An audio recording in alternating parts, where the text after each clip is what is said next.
Well, I'm Douglas Harding, the man without a head. Well, what's all this business about having no head? Sounds crazy, doesn't it? Well, really, it's about the question of your true identity and my true identity, about who and what we really are.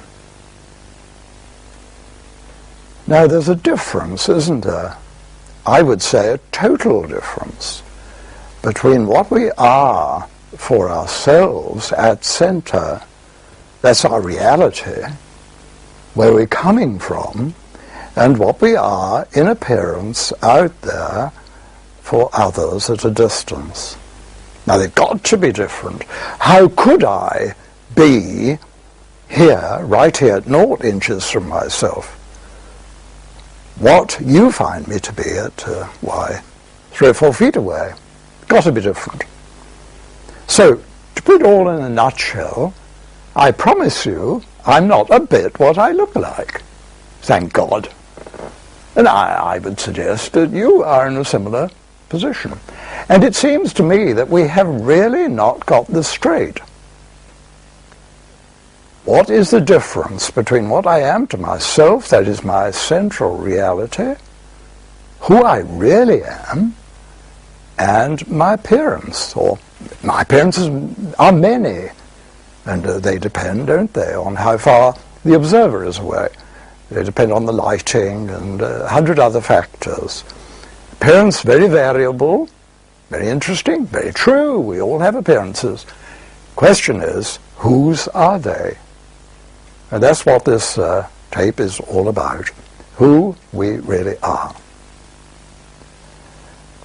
Now, in the course of our experience together, a good many questions will arise in your mind, and we've tried to anticipate your questions and get them asked in the course of our experience.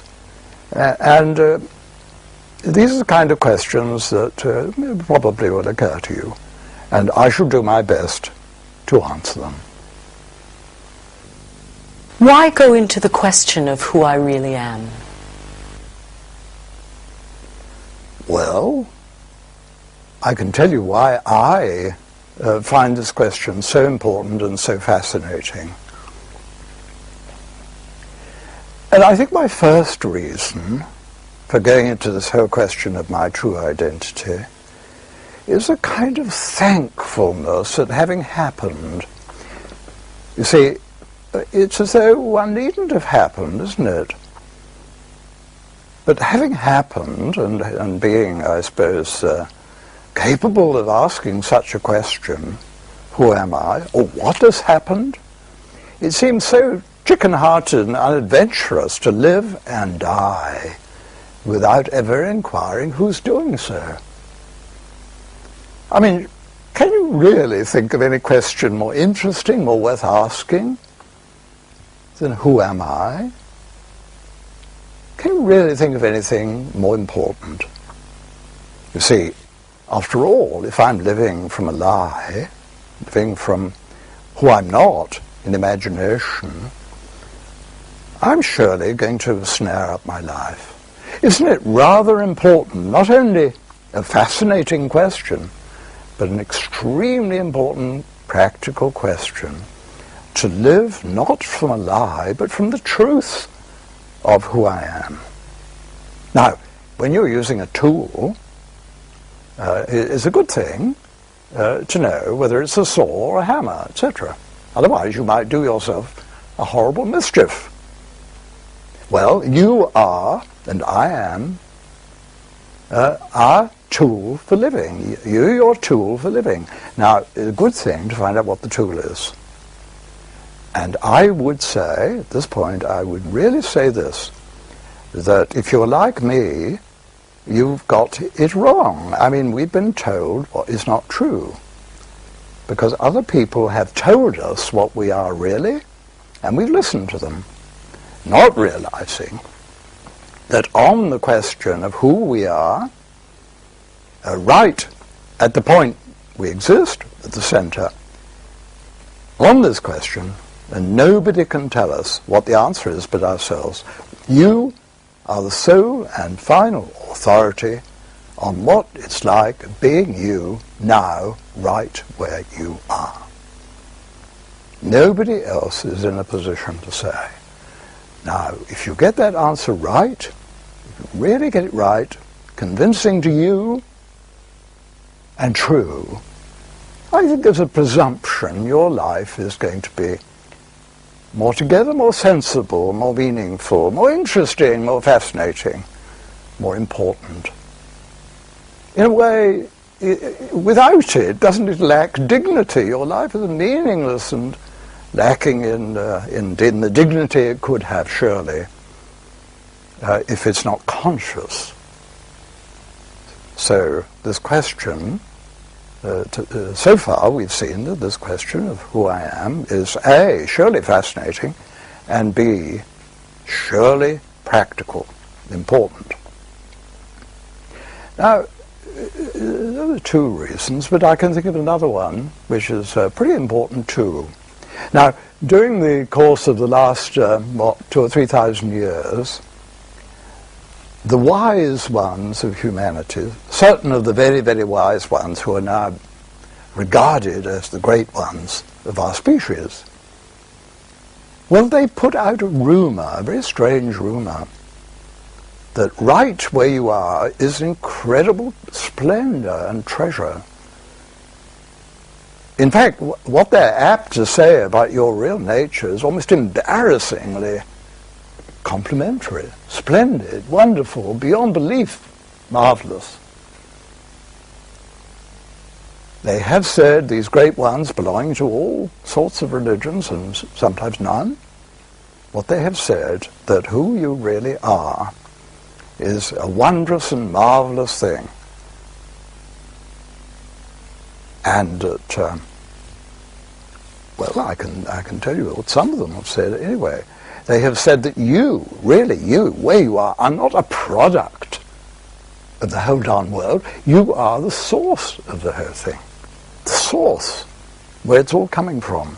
That right where you are is the beginning of all things and the ending of all things, the meaning of all things, and you are not in the world as a product of it. It is in you, and you are where it all comes from and goes back to.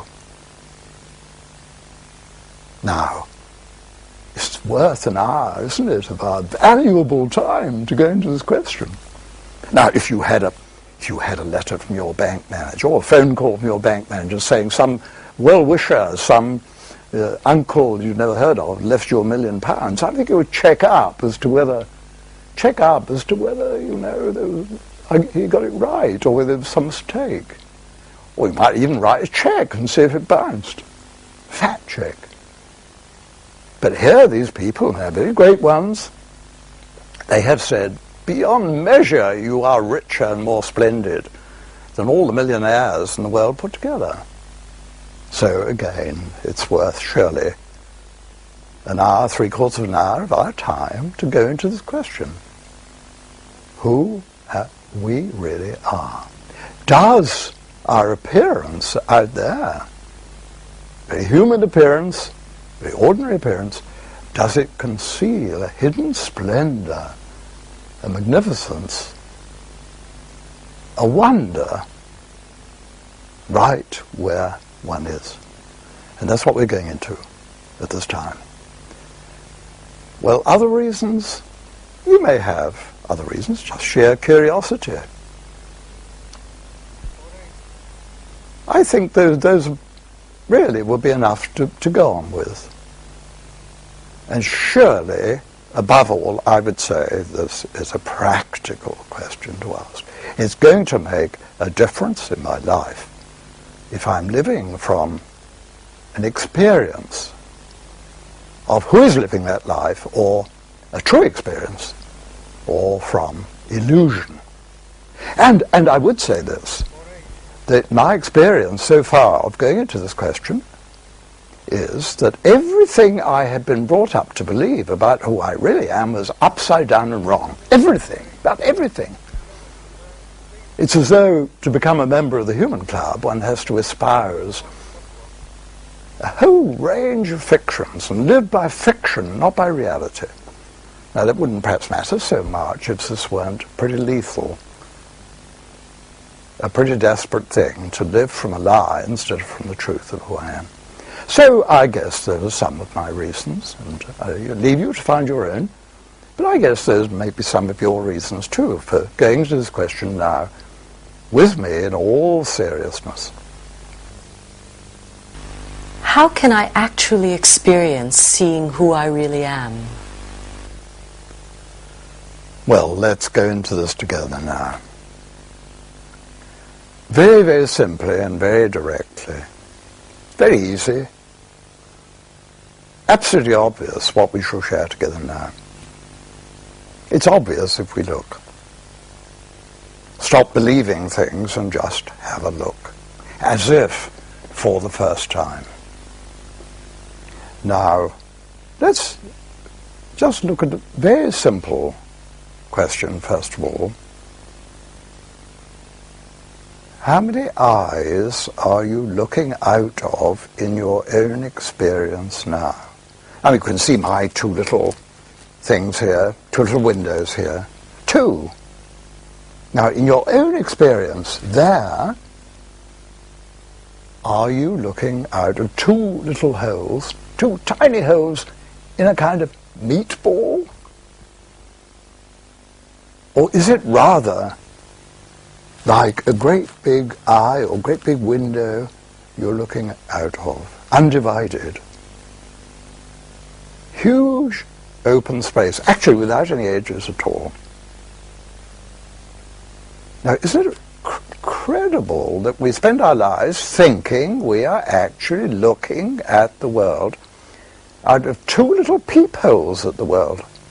You know, peering and peeking at the world through these two little openings like that.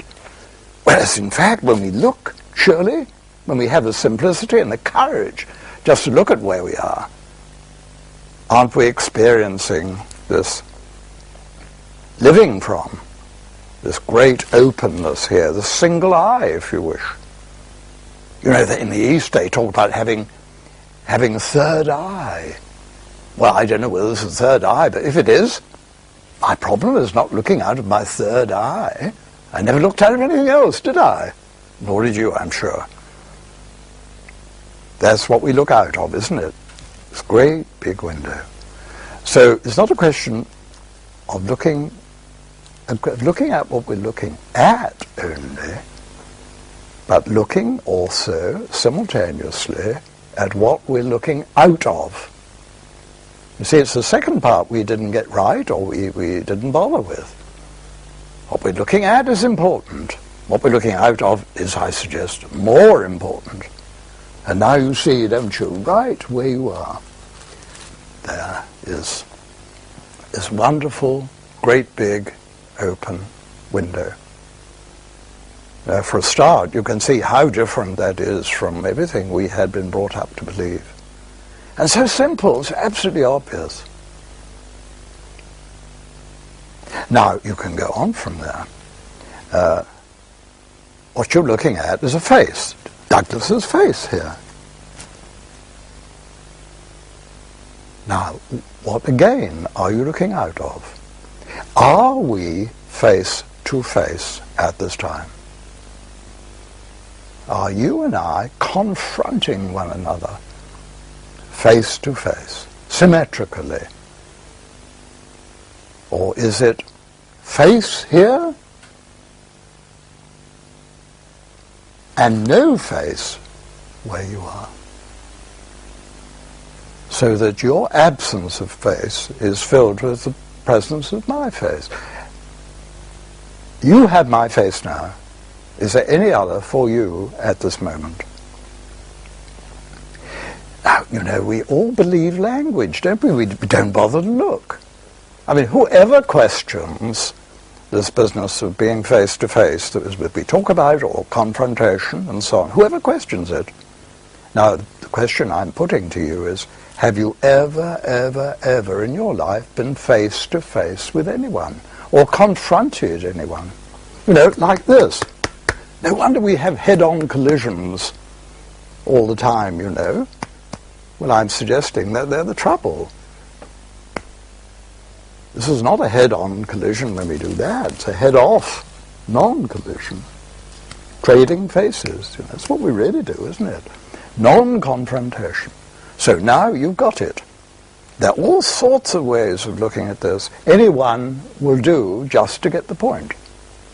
And the point, a simple, perfectly obvious point I want to share with you now, which is the basis of what it's all about, is looking to see what it's like right where you are and seeing that you are not a thing. Not a thing. Your essence there is capacity. Emptiness, openness, space, void, room, fulfilling. Filling at the moment with Douglas's face plus some things around. Now, if you are just what you look like, you're that, aren't you? You're stuck with that. You are a thing, and that thing you are for life. A kind of life sentence to be that thing. I mean, very nice being a thing, perhaps, but rather limiting. And it means you're only that thing. It means you're going to die presently. And, well, you know, I'm going to die presently. You a little later on, I imagine. As that thing. Because things happen and unhappen. They're born and they die and they perish. Now, the question is, what is it like right where you are? Is it not no thing? And just because it is no thing, this wonderful capacity and openness, isn't it true that you are taking on whatever is on offer? The universe as it's presented to you at this time. Nor, I suggest, can you see a difference, any distinction, any separation between the space right where you are and what fills it. I mean, here's what fills it. And there is your space, which is being filled by Douglas. Any separation? No. So it really is true, isn't it, that at this time you've lost one thing that you never had there, really, namely your appearance, which is a problem of other people, or the privilege of other people. You've lost that. I would say good riddance, really. I mean, that's their business. Your face is our business, and you bequeath it to us, and we look after it, and we're very grateful, or should be. And your business is to look at your true face, which is no face, which is the world, isn't it? So I would say this is a very good bargain, you know, trading one tiny thing in the universe for the whole darn lot. I mean, it's so profitable, isn't it? It's so incredibly profitable to change, to exchange this one mortal, pretty non-okay thing for the whole world. Now, the thing, namely your appearance, is real, but it's real as appearance. It's not real as real. It's not really what you are. It is one of your myriad appearances at a certain range. I mean, nearer to you look quite different, further away you look quite different. It's one of your many appearances. Now, what you really are is, I would say, no thing and all things, if you really look and see. And there are many other ways of sharing this, and we shall be sharing a few as we go along. But meantime, you can just see, can't you, that where you are, and not a pair of little peepholes, but this great big window, and the great big window is space, which is filled with scene, and that whereas you, where you are colourless, of course, and filled with Douglas's colour this time. And you're shapeless right where you are, then your shape can become Douglas's shape, or whatever you like to turn to at this time, or later. You're shaped by the world, by whatever is in view, because you have no shape of your very, very own, centrally. But you are free then to take on every colour, every shape, every form that's available. I mean, it's such incredible liberation, isn't it, from being kind of entombed in a thing. and a thing which is on its way out. A mortal thing, a temporary thing, a thing which surely bugging us, and above all, it's not true. It's not true. And as I said before, surely the thing is to live from who we are. It's going to be more enjoyable, more practical, it's going to work better. And how simple to see. How simple to see this. So it all boils down to this simple thing. What am I, in my own experience at this time? What am I looking out of?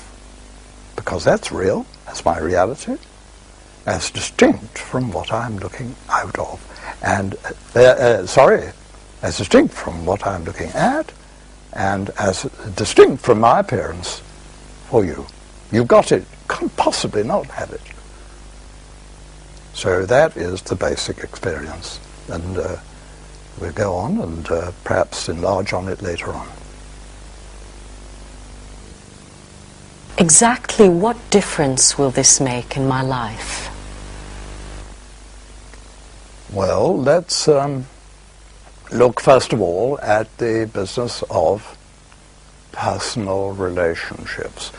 A question very, very near our hearts, surely.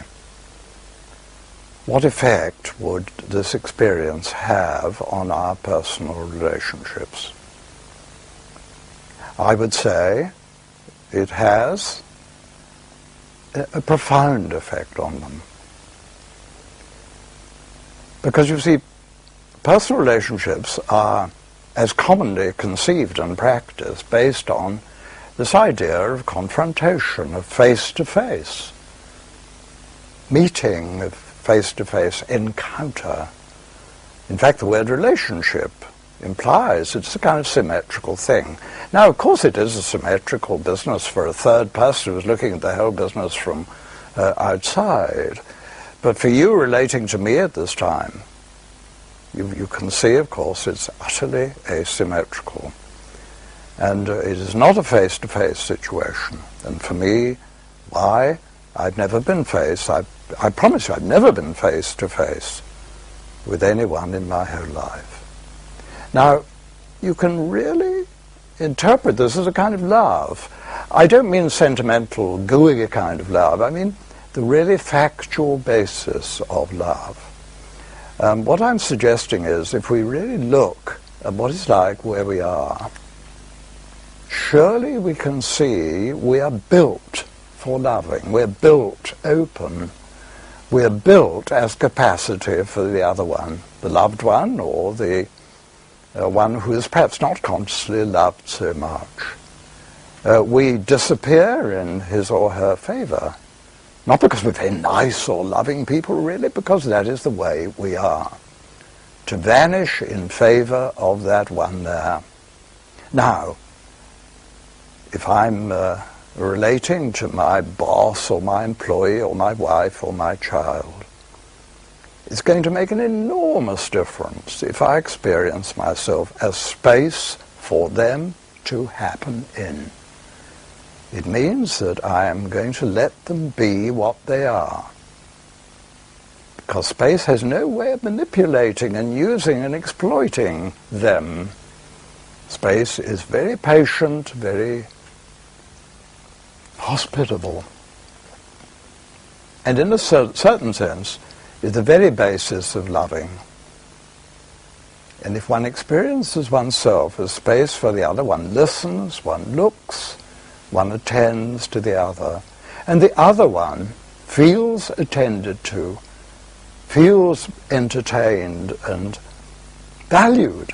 Because, I mean, after all, if you have nothing where you are, no face, no thing at all, you know, that other one is doing a marvelous, marvelous service of supplying you with this fascinating scene, this fascinating personality there, this human, warm personality filling your space.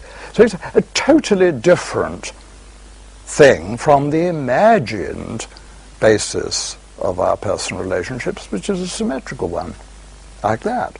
No wonder we have head-on collisions, no wonder confrontation is the rule. It's a fictional one. I suggest confrontation is a fiction. No one ever confronted anyone else. Only to a third person can you see the symmetry, or can the symmetry be seen. If you identify with that third person, sure, you can make yourself opposite and equal to that one there. But if we tell it like it is, and are truthful about what we are for ourselves, we see that we are built open, built for loving. And I do recommend this most highly as immensely practical, imperative, I would say, for good personal relationships. And I think people that really genuinely love one another, deeply love one another, I think they're doing this kind of naturally, but I think it's much, much more important for us at this time to do it consciously and to go out in the world and deal with people in all these circumstances of life from our space and not from our face. So I would say that is the first thing of enormous importance to me, the adjustment of personal relationships. So that in a sense I become that one without any barrier whatever. I experience my openness to them because I am just built that way. That for start. You know, there are all sorts of advantages of being no thing but space, really. Because things are at risk, aren't they? Things are up against one another. You know, they really are threats to one another. Each is kind of asserting itself, crowding others out of its space. A thing has to really make sure it is separate thing which doesn't let the others in. It's never invaded. Things exclude one another.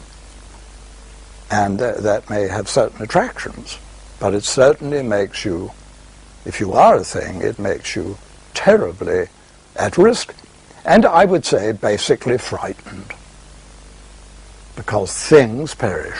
You should be frightened because things perish.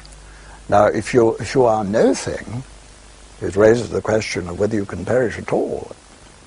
If you are space stroke awareness, is that the kind of thing that perishes, that comes and goes? So you see, this question, if again we come to this great question, who and what am I in my own experience? Am I a thing consumed with fear and anxiety and about to, soon to perish and be forgotten? Or am I the no thing, which includes things with different lifespans, from galaxies to particles and people? Things come and go in my space, which is not the kind of thing that comes and goes. And therefore I am not frightened, I'm not scared out of my wits if I really live from who I am and what I am, which is my no-thingness, which is absolutely safe. Incomparable safety is at your center, I suggest. Incomparable safety. Because no thing is absolutely safe. The aware no thing that you are is not the kind of thing that can be destroyed. It's the second difference it could make in my life. It could do a great, great deal to eliminate fear. Above all, I suppose our basic fear, which is the fear of death. And think of all the energy we spend keeping up this fiction of a solid thing here. No animal and no infant has this handicap. Maintaining this lie of a central thing here is so wearing. And not only do we have to keep this block, this lump in position, using up all that energy, but we have to keep on constantly adjusting it to deal with different people and different circumstances. Whereas, if I can leave them, those people out there, to take care of my thinghood, my appearance, of that lump, if you wish, why then I'm relieved of all the expenditure of energy that will involve. And that's very practical, makes lots of sense, and I promise you is really energizing. What are the implications of this for the urgent questions facing humanity? Well, take the most urgent question of all, really, the question of nuclear threat, perhaps the species extinguishing itself. All due to the invention of confrontation, really. It's where it all started, perhaps 1 million years ago. Our species had this incredible stroke of genius, which, unlike in the case of other species, the species came to look at itself, or the individuals came to look at themselves as if through others' eyes from outside as objects. And this invention of confrontation, you know, this thing, symmetry, worked very well in the beginning, especially for the fortunate ones. And it produced, I think, almost everything that we value in human civilization and culture. But now, it seems, because it is a lie, and it was never true, really, it seems to have outlived its usefulness, as lies do, and now threatens to extinguish the race. It's become totally counterproductive. And it seems to me that we shall only keep going if we experience a similar radical stroke of genius, a second one, which goes back, really, in a certain sense, but now consciously, to the asymmetry that infants and animals enjoy. And at every level, whether individuals or power blocks or nations or institutions or churches or whatever, this business is really proving totally disastrous. So it seems that a very radical shift of consciousness is needed from this to this. That shift is really needed if we are to survive as a species. And I don't know that it's going to come off, but I think there is a chance. There's a chance. I mean, incredible story the human story is, and it's survived in spite of everything. It may be capable of this, but it certainly requires, at least, if not the whole bulk of humanity, which is rather a difficult one to envisage, it requires, shall we say, the conscious leaders of our society to see, particularly over the conference table in Geneva or whatever, that these are not relationships between individuals confronting one another like this, but each is really built open, built for the other. And this means a profound change in consciousness. And this is not acting from a position of weakness. You see, to be space for the other is a position of enormous strength. Incomparable safety is what I called it.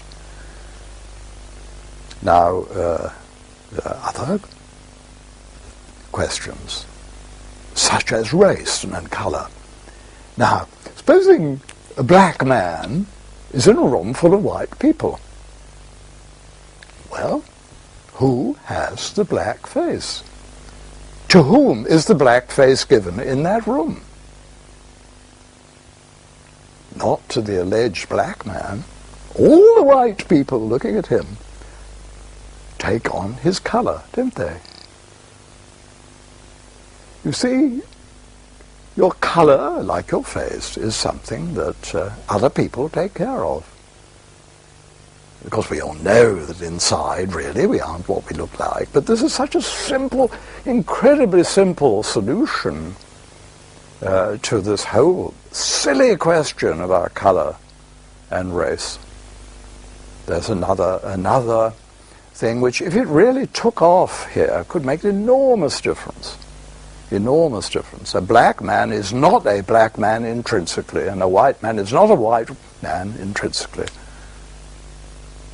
Your colour is what you give to other people with your form and features and so forth. And what about greed? What about pollution? All the terrible things that happen because we exploit one another due to greed, waste, greed, and all that sort of stuff.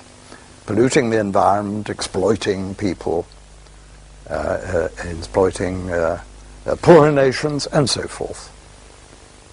Well, you know, I think the reason why we are greedy, both as a people and as individuals, the basic reason why we're so greedy is that, you see, when we were very little, the whole world was ours. An infant is space for the world to happen in. I have one child said to me, Douglas, I have space for everything to happen in. Now that's what we were like. The world was ours, really, because you were full of the world and had nothing to separate your space from the stars and everything in the world. Now we got, by coming to look at ourselves from outside, we lost this treasure, we lost this wealth, and we spend the rest of our lives, alas, many of us, trying to get back a part of our lost heritage. And I really do believe, my own experience I think supports it, that when we see who we really are, we don't crave unnecessary objects which are put there simply, I think, for us to get some symbol or token of our lost treasure. When the world is yours, why go for $1 million? Have chicken feed, it's ridiculous, pathetic. And one could go on and on. The social implications of this cannot be exaggerated.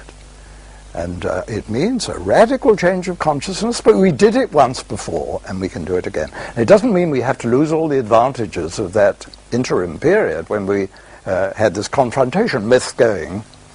Now we revert to the truth and cash in, if you like, on all the advantages of that interlude and why we survive, hopefully.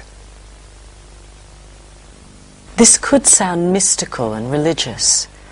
Is it also scientifically verifiable? I think that it fits perfectly into the science scheme and the spirit of science. It seems to me to complete the scientific picture we have of ourselves and the world, fitting perfectly. And more allied, I would have thought, really, to science than to religion, although it is certainly allied to both. Well, what is science? Particularly pure science at this time. Let's look at that, rather than applied science. Science is the study of appearances, of phenomena. It is the study, region by region,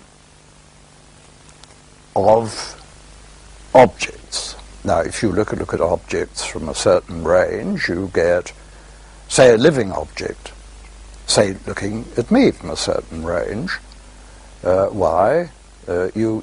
get a human being called Duglас Хардинг. And science will discuss that area and go into the question of, perhaps at that range, sociological and other questions.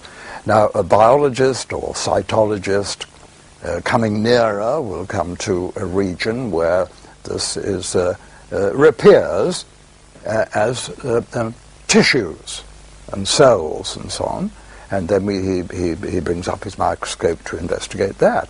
And then the chemist or the biochemist will come nearer with his more powerful microscopes, electron microscopes and so on, and he will discover what is here to be, at his level, not denying the others, but discover this to be a chemical phenomenon, or series of processes, phenomena. And so the physicist will come in and find here particles, wavicles, particles, twists in the space-time continuum, etc., etc. No. Something very, very spacey. Now, what's left behind in this approach to what I am here from a scientist's point of view. First of all, we've got life there. Living whole person. The polycellular life. Then you have the unicellular life, the life of the cell here, as he zooms in on his subject, and the biologist takes over. And then even that life is left behind. It has become to molecules. Molecules aren't alive as such. And a chemist discovers all sorts of chemical processes at this level. And then, coming in further, we come to the level of physical processes, space-time and all that stuff. So it's being left behind all the time. Life and even materiality, certainly colour. Everything is being left behind stage by stage on the way up to me here. Now, what the scientist can never do is find out, he doesn't pretend to, find out what is the reality or noumenon behind the phenomena. He studies appearances, he studies phenomena, and that's his job. If he knows his job, he'll admit it. Of course he does, on the whole, if he's a good, pure scientist. Now, he can never get quite here. I mean, he gets to quarks and all sorts of things, because he's looking from outside. Now, what I do is to say, great, because, you know, your whole story from there up to here is a story of onion peeling and, you know, simplification, dropping characteristics, and coming, in a way, towards nothingness, no thingness. Now, I complete the story, and I say, yes, scientist, you're absolutely on the right track, but only I, who am at naught angstroms from myself, only I can really complete your story. And I do so with great pleasure, and I tell you that the center of this nest of appearances, the core of the onion, which I alone am seized of because I am it, it is no thing, and it's space for the world to happen in. And of course, well, when he moves away, instead of coming in, you get the similar story. And from further and greater distances, I would read, or this X here, because I begs the question rather, this reads, why is something geographical and like a country and planet, solar system, galaxy, and in the last resort, you know, empty space, just dotted with with little points of light. Now, the story of my appearances ranges from the limit out there, practically empty space, and the limit here, practically empty space, with all these things in between, humanity, life, the lot, all this extraordinary array of cosmic treasures. Well, now, I complete the story, and I say right at the center is this no thing, but it is aware. That's the great point. It's aware, no thing. So I would say this fits perfectly into the scientific picture of the world and of us as individuals, and is far more, at this point, related to science than religion. And it's implicit, seems to be, in the whole process of science, which, as I say, is the study not of central, inscrutable realities, but of appearances. So the answer to the question is, yes, it fits perfectly. It's not exactly the same science, but if you like, the science of the first person, the science of that can only be put together here by the one at the center of the whole thing, which completes the science of appearances of the second or third person. Isn't this all very visual? How would you explain it to a blind man? Well, the answer is to, so to say, go blind and see, if I may put it rather weirdly. In other words, let's shut our eyes and see what we can find. Let's deprive ourselves of the benefit of vision and see whether we can get the same story. So it's imperative that now you and I close our eyes and look to see what we find, right where we are. So your eyes closed, my eyes closed.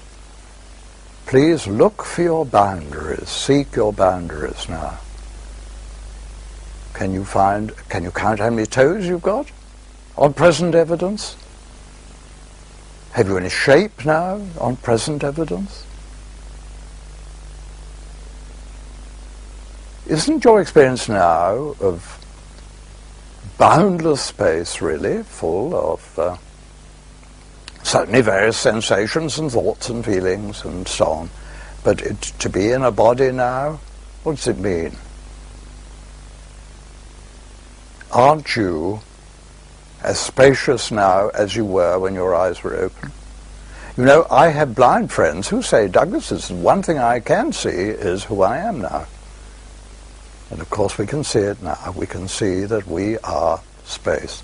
And what's happening in our space is perhaps less, certainly would be less decorative than what happens when our eyes are open. So having checked that one, now let's open our eyes and flood again, and flood the space with some more interesting decor. But the space is the same, isn't it? Still, I can touch my face. Yes, well, can you?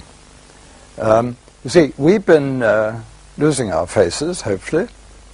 Well, let's make a sincere attempt to get them on again. Let's plant those things on our shoulders again if we can, by means of touch. And let's try and do it perfectly sincerely, you and I, really attempting to put this darn thing back in place. Take it from the mirror out there where it really belongs, and we'll put it here where presumably it belongs to, or people think it does. Now, can we do it? I mean, can you really sincerely, along with me, try and build this thing up here? Surely when you've got to here, the top part has disappeared. Also, what is a face? A face is something hairy and coloured and opaque. Can you build anything hairy and coloured and opaque and so on, and all together at once, right here? No, surely not. What you've got is a whole host of interesting sensations, additional to all the ones you have normally in this space. Because the space is full, all right, but it's not full of the thing you see in the mirror, is it? It's got sensations here which you can associate with a face, but they are not a face. So touch here, I think, doesn't disprove anything that we've been on about, rather it confirms it. I see this now with you, but how do I keep it going? Oh, that's so important. You see, up to now we've been doing the easier part. Seeing this is so simple, isn't it? So absolutely embarrassingly obvious almost. But it really is hard to keep going. And if we don't keep it up, if we don't do it, if nearly all our lives had lived from the lie of thinkhood here, why, we could hardly expect much payoff from it. We've got to live it for it to be effective, obviously. Now, the question is, how do we do that? Well, I think the big thing is that if we're really interested, we'll do it anyway. We'll find our own ways of doing it. I've found some of mine, which I'd be very pleased to share with you at this time. You may have others. I hope you will. We all develop our own little reminders. I mean, one rather desperate measure, because you can't go along the street doing it, is point. I mean, you get some funny looks if you walk along the street like this, pointing. But I know of no such effective way as pointing. Pointing here and seeing is pointing at nothing. Try it, please. Point at your face and see is pointing at nothing. That is always available. I think checking that you're looking out of two eyes or one eye, checking which it is a very, very good, simple one. Doesn't draw attention to yourself. But one which I find very entertaining and important, really, is to see that as space you never move. And one of the fictions we're living from is that we move around in the world. Now next time you're in your car, going along the road at 60 miles an hour or whatever, just look and see, and you are not moving along. The countryside is moving through you. You're not moving through the countryside. The countryside is moving through you at different paces the hills very slowly and the telegraph poles very quickly, and the road is snaking up to you, all losing itself in your stillness. And truly, truly speaking, because you are space, and space in itself is not mobile. Truth is, you never moved an inch in your whole darn life. And I think it makes for safe driving, I think it makes for attentive driving. First-person driving is to see that the countryside is going through you, and you are not going through the countryside. And of course this is well known. In a station, railway station, when you're sitting there in a still train, and you think you're moving off, the train's now started to move, you find, perhaps it's the other train that moved. I mean, that's well known. You're taken in by that. And when you're walking down a corridor, if you're really attentive, you will see the corridors walking down you. I think it's a rather fun thing. These things are so entertaining. I really would recommend this as a way of enjoying life, because it's full of discoveries, full of discoveries. Don't treat it like an exercise for keeping up the experience so much as adventure, because it really is that. And one I find very helpful is when I'm washing up, washing the dishes. Well, I watch these hands like a pair of separate animals here behaving and doing their thing here, and no control tower here controlling them. They're moving in the space, and I find they break fewer dishes when I'm attentive to this. And I would say in general, whatever I'm doing from the delusion and nonsense that there is a thing here doing it is worse done. And whatever I'm doing from my space, why, that is better done. So it's a case of two-way looking. Whatever I'm doing in that direction, or attending to in that direction, whatever these hands are doing, or these feet are going, this voice is saying, not lose sight of where I'm coming from. So it's looking in at the space and out at what is currently filling it. So I would say this is a real meditation for ordinary life, for the marketplace. Two-way looking, not losing sight of the looker. And it's not as hard as it would appear to be, but it does require doing. And we will do it if we're interested and if we have great need. You see, I mean, to be, think I'm all right, well, I'm managing very well, we get by. But life is a way of getting tougher and tougher and tougher. Why not start this, before we're driven to it, when perhaps it's a little bit late? Why leave it a little bit late? Meantime, also have fun. But, of course, we cannot expect a much result from just one-off seeing of this as we're doing now. It's so simple to see and very hard to keep up. But if we're interested, we shall do it. And I tell you what does help, finally, what does help enormously is to be with friends who are doing it, because it's kind of like measles, rather catching. And if the person I'm opposite to is faceless, and I'm faceless too, we're not confronting one another. We're taking our faces off one another with great joy and delight. And it's terribly easy to see this with someone who's doing it. Therefore, show someone, because you can show someone, as we've done, we've been doing here, you can show someone this in a half-a-minute flat if they really want to know urgently. And once you've seen this, you're a kind of expert. You can show anybody. So if you don't have a friend who's already seeing this simple thing, get one by showing them. Don't push it at people who aren't interested, but be available to share it with people.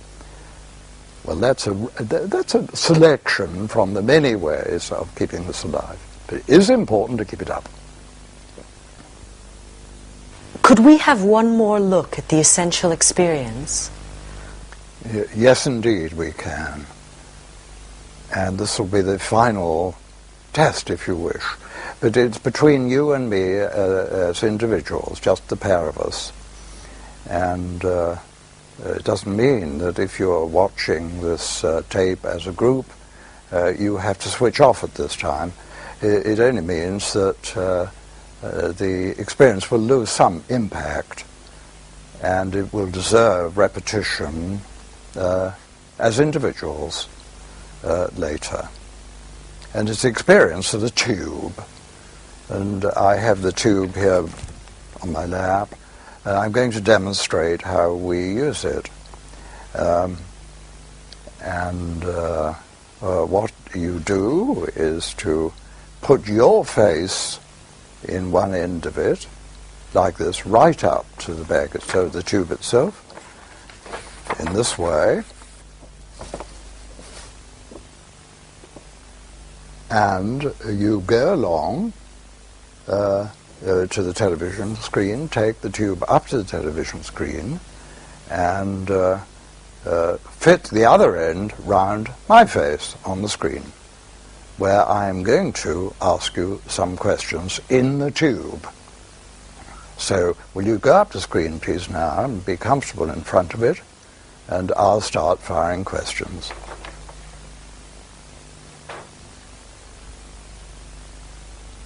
Okay, are you ready? Well, my first question is, how many faces are there in the bag, or in the tube, we might call it, how many faces in the tube at this time on present evidence? How many faces? Look at the difference between the far end of the tube and the near end. Have you ever, inside this tube or outside, been face to face with anyone in your life? Now, look at the color here. Look at the color here. My beard and cheeks and eyes and so forth. Isn't it only on show to you because you are colorless at your end? My color on display in your absence of color? Look at the movement of my lips and eyebrows and so on. Isn't it happening in your absolute stillness now? Look at the opacity here. Isn't it totally in contrast to your perfect transparency that goes on and on and on forever in your direction? It's as though this end of the tube is a cul-de-sac, one-way street, well, not a one-way street, a blind alley, a cul-de-sac. Everything stops here and comes to an end, whereas yours goes on and on forever into depth upon depth of transparency. Well, isn't it absolutely inescapable what you are at this time in this tube? Now, why is this tube really so stunning? I feel it's stunning. Every time I go in it, been in many times over the last 20 years, I find it terrific. Why is it exciting? Why is it a knockout? Well, I give you my own thought as to why it is so. You see, our mums and dads told us that in the outside world, we were face-to-face with people, and our teachers did, everyone did. Language says we're face-to-face with people. But you see, what they never did was to tell us what we should experience inside a cardboard tube. And, of course, then we're in terrible, terrible danger of seeing what's actually the case. Well, you can experience this at any time. I suggest you make up a tube or a bag like this, shopping bag with two ends cut off, and occasionally share this with your friends. So it seems to me to be just a clear demonstration, which can't ever be doubted, of who you really are. And another way, just to finish the whole business now, can't you say to me in the bag now, here, Douglas, I have your appearance, or there, I have your appearance. Here, I am your reality. Because, after all, your reality of this clarity in the space is my reality. And this is where we come together. All the alienation and the separation that we suffer from, which is really what bugs us in our lives, is because we're separate. Now, we're built now, giving room for each other, totally unseparate. And we come together, finally, as this one reality. So you see that at your end of the bag, You are our common reality, the reality behind all beings. You can say to me if you wish, Douglas, here I am your reality. And this way I have your appearance. Now, can you imagine anything more precious and intimate and lovely than that? Well, goodbye and thank you for sharing it.